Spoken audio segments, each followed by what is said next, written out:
Hello people, welcome to this video. Let's see how to work on 2D projects and drawings with Autodesk AutoCAD 2018.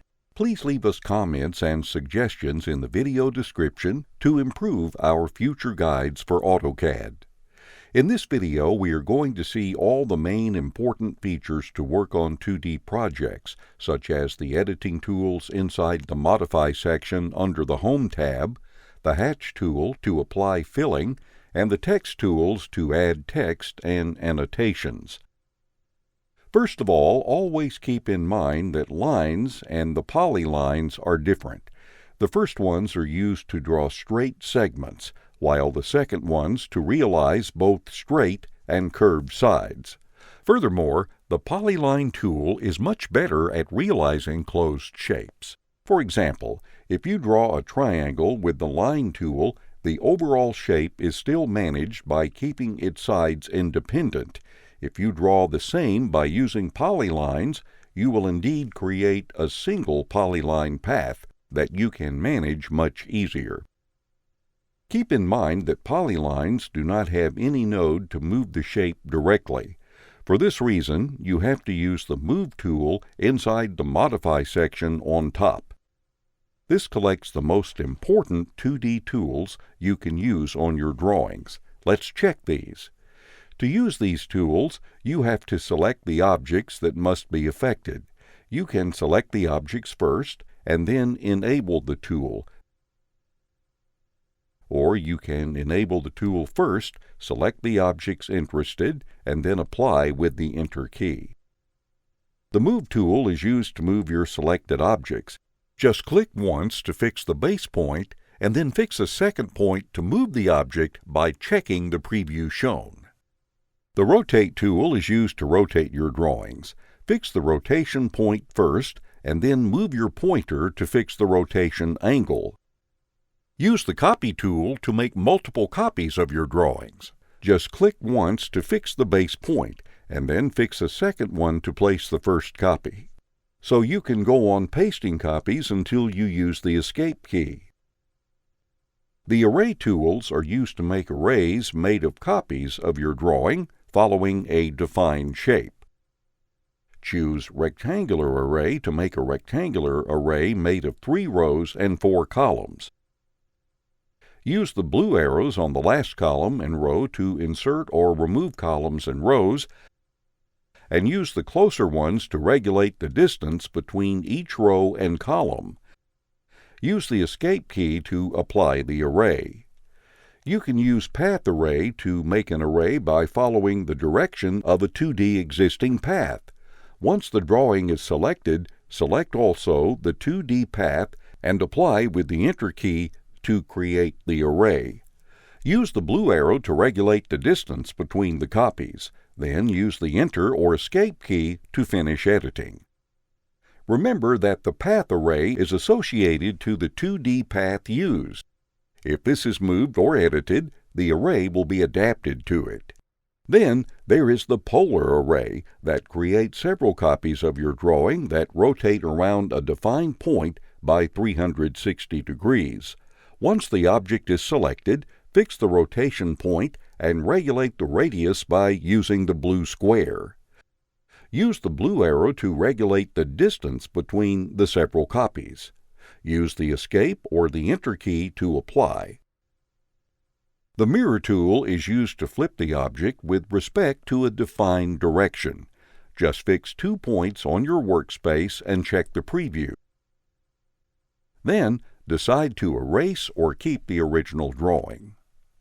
The Scale tool is used to size the selected drawing. Specify a base point and then move your pointer to scale or type the scale factor on the dialog box. If this is higher than 1, the object will be bigger, otherwise it will become smaller. The Offset tool drops a 2D path with a constant distance from the selected drawing. After selecting the object, type the distance to keep.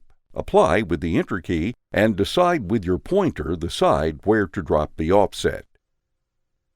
The Stretch tool is used to stretch your selected drawing. Enable the tool and select the parts of the object to stretch by using the window or the crossing lasso. Pay attention because you are able to see just the whole drawing selected and not the parts that will be stretched.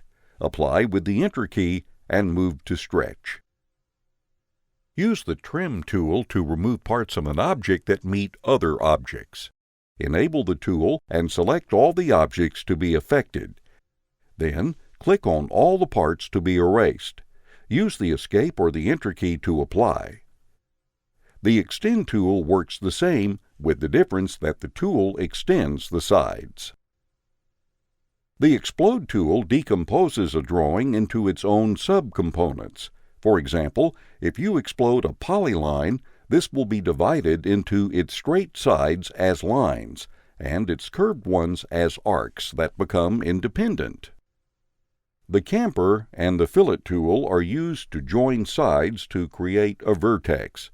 With the Camper tool, select the first segment to join and click on the second one to create the corner. If you use the Fillet tool, you will join the two segments through an arc with a defined radius.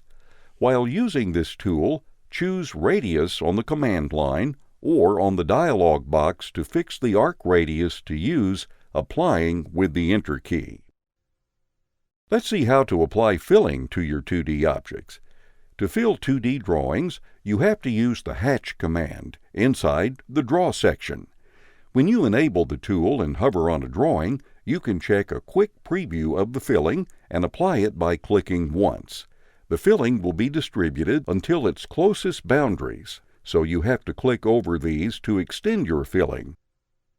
Of course, the Hatch tool does not work on drawings that do not have an enclosed path.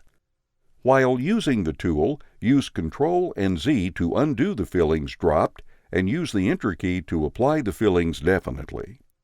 These fillings are called hatch objects and are associated with the drawings that define the filling boundaries. This means that if you edit the shape of its boundaries, the filling will adapt to the new shape. Also, if you click on the filling, this will be selected, showing a blue node on it.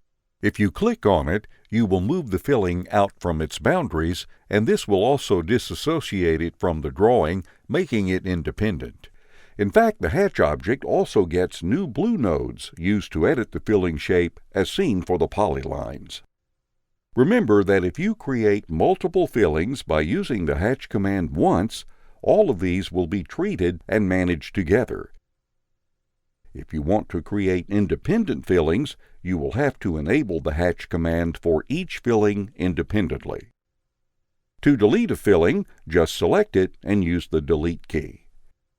When you enable the Hatch tool or select any filling, the Hatch Creator or Editor panel opens on top, showing all the properties and tools related to your fillings. Let's check the most important ones. Under Properties, you can select Hatch Appearance. Choose Solid to apply a solid color, choosing the color under Hatch Color, and its transparency level under Hatch Transparency. Choose Gradient to apply a two-color gradient on the filling, choosing the two colors under Gradient Color 1 and Gradient Color 2. Fix the gradient type under Pattern and the gradient transparency and angle through Hatch Transparency and Gradient Angle. Choose Pattern to apply a pattern with the style chosen under Pattern on the left, with the color defined under Hatch Color and Hatch Background, and with the transparency and angle properties fixed under Hatch Transparency and Angle. Also, through Hatch Pattern Scale, you can regulate the size of the pattern to use. For more advanced options for your filling, click on the small arrow next to Options. In case you have the filling but you do not have its boundaries, you can recover them by using Recreate Boundary under Hatch Editor. Select Polyline and choose to associate the new boundary with the filling or not. Let's now see how to add text and annotations with the multi-line text and the single line tools inside the annotation section. To type a text paragraph, you have to use the multi-line text tool. First of all, create a text area by clicking once on your workspace and dragging with your pointer. The down arrow key shows where the text will spread, and this is always directed to the south direction of the 3D view cube. Then, just type inside and click outside to apply. The piece of text can be moved and edited with the Modify tools as seen for the 2D drawings. When you select text, this shows several nodes. Use the square one to move the text and the blue arrows to size the text area. This can change the overall text distribution as well. If you double-click on the text, you can type inside and also change the text style and properties by using the Text Editor panel that opens on top. Under Formatting, adjust the font family, style, and color, and adjust the text size under Text Height under Style. Use Background Mask to add a colored background on the text area. To type simple and quick annotations, it is better to use the Single Line tool. When you enable it, click on the point you want to type and specify the text size or height and its inclination with respect to the x-axis. Then type directly and click elsewhere to type again on another point by using the same text settings. Use the Enter key twice to finish typing. Such text does not have any text area, so will just show a single node that you can use to move. Thanks for watching this video. Check out our next video guide to learn more about 3D projects and drawings with AutoCAD 2018.